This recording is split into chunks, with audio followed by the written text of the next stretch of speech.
sa Galas Highway dito sa Dipolog City na sa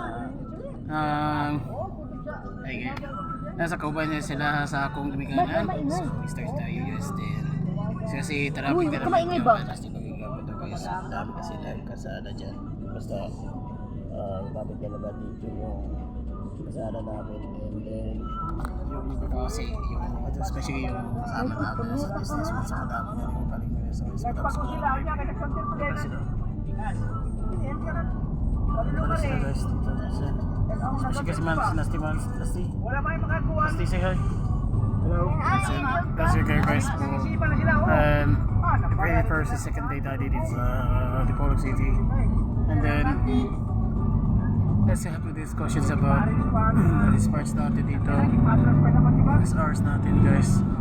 And then dami na yung sequence natin during the elections natin. And that's pretty much FBC said yun na palagi talaga dito sa tunod kayo sa Galas yun na naman guys.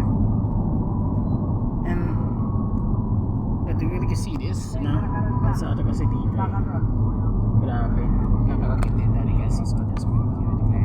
So that's it everyone. So did you make it sir? See you next picture. Good morning Lipagan guys.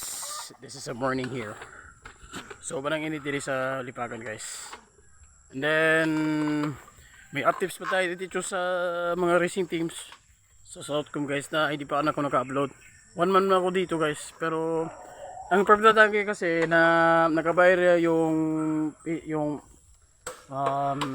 YouTube account ko sa video na nakasika na kasi yung lens ko guys. So don't worry guys, abangan na natin sa upload guys sa YouTube guys ha.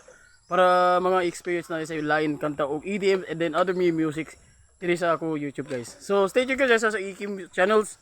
Stay tuned.